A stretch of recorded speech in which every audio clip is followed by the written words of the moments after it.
By the end of her 77th year, Coretta began experiencing health problems.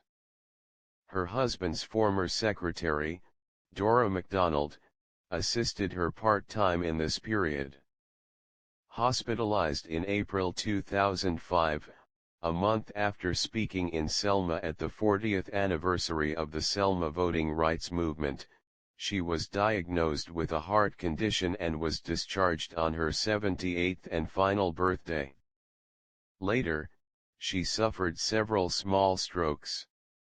On August 16, 2005, she was hospitalized after suffering a stroke and a mild heart attack. Initially, she was unable to speak or move her right side.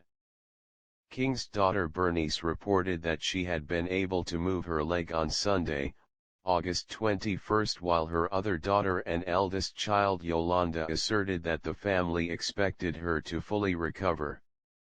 She was released from Piedmont Hospital in Atlanta on September 22, 2005, after regaining some of her speech and continued physiotherapy at home. Due to continuing health problems, Mrs. King canceled a number of speaking and traveling engagements throughout the remainder of 2005. On January 14, 2006, Coretta made her last public appearance in Atlanta at a dinner honoring her husband's memory. On January 26, 2006, King checked into a rehabilitation center in Rosarito Beach, Mexico under a different name. Doctors did not learn her real identity until her medical records arrived the next day, and did not begin treatment due to her condition.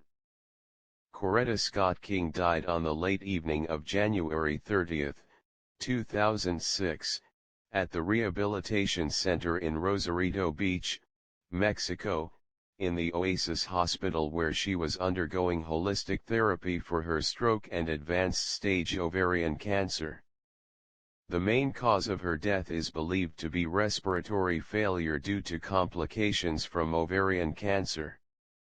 The clinic at which she died was called the Hospital Santa Monica, but was licensed as Clínica Santo Tomás.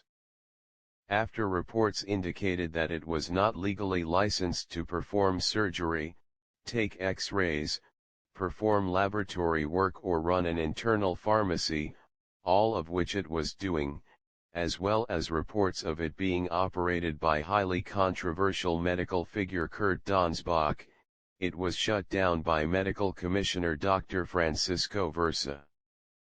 King's body was flown from Mexico to Atlanta on February 1, 2006. King's 8-hour funeral at the New Birth Missionary Baptist Church in Lithonia, Georgia was held on February 7, 2006. Bernice King did her eulogy. U.S. Presidents George W. Bush, Bill Clinton, George H. W. Bush and Jimmy Carter attended, as did their wives, with the exception of former First Lady Barbara Bush who had a previous engagement. The Ford family was absent due to the illness of President Ford, who himself died later that year. Senator and future President Barack Obama, among other elected officials, attended the televised service.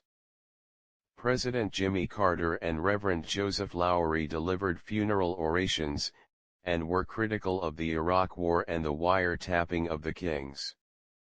Mrs. King was temporarily laid in a mausoleum on the grounds of the King Center until a permanent place next to her husband's remains could be built. She had expressed to family members and others that she wanted her remains to lie next to her husband's at the King Center. On November 20, 2006, the new mausoleum containing the bodies of both Drive and Mrs. King was unveiled in front of friends and family.